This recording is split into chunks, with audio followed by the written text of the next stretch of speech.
जिस समय जी अशोक वृक्ष पर छिपे बैठे थे, उसी समय रावण सदल बल श्री सीता जी के पास आया। उसने नाना प्रकार के लोभ और भय दिखलाकर सीता जी से अपनी पटरानी बनने के लिए कहा। उसने उन्हें चेतावनी दी कि यदि तुम 1 माह के भीतर मुझसे प्रेम करने का निर्णय नहीं लेती हो, तो मैं अपनी इस तलवार से तुम्हें मौत के घाट उतार दूंगा। उसके बाद वह राक्षसियों को नाना प्रकार से सीता को त्रास देने का आदेश देकर अपने महल में चला गया। राक्षसियां सीता जी को भांति भांति से भयभीत करने लगीं। उस समय भगवान श्री राम के चरणों में गुप्त प्रीति रखने वाली त्रिजटा नामक राक्षसी ने उनसे कहा, अरे दुष्ट राक्षसियों, तुम सब दुखी जानकी को मत डराओ। आज मैंने स्वप्न में देखा है कि एक बंदर ने यहाँ आकर संपूर्ण लंका को जलाकर राख कर दिया। श्री राम ने राक्षसों को मारकर विभीषण को लंका का राजा बना दिया और सीता श्री राम को प्राप्त हो गईं। अतः तुम लोग सीता को मत डराओ, इसी में तुम्हारी भलाई है।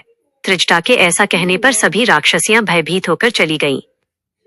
एकांत प्राप्त कर सीता जी नाना प्रकार से विलाप करने लगीं और अशोक वृक्ष से आत्मदाह के लिए अग्नि की याचना करने लगी। उसी समय अशोक वृक्ष पर बैठे सूक्ष्म रूपधारी जी श्री राम की मुद्रिका सीता जी के आंचल में डाल दी। उन्होंने उसे अंगार समझकर हृदय से लगा लिया। फिर जी ने उन्हें आदि से अंत तक सारी कथा सुनाई।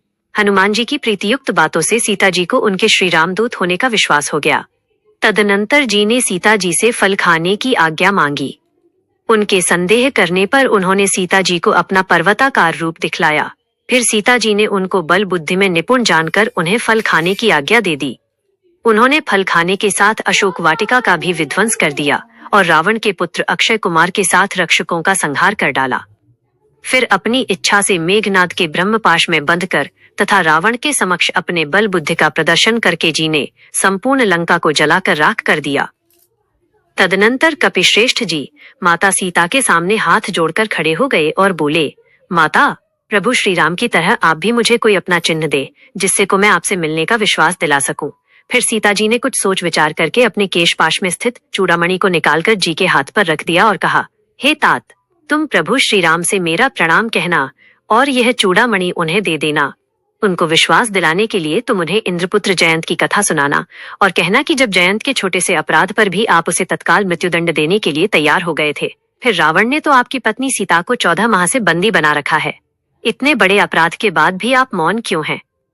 जी ने कहा, माता, प्रभु श्री राम केवल आपकी याद में ही दिन रात डूबे रहते हैं। जिस समय उन्हें आपके यहाँ होने का पता लगेगा, वे विलंब नहीं करेंगे। आप लंका के राजा रावण को अपने परिजनों सहित मरा ही समझें।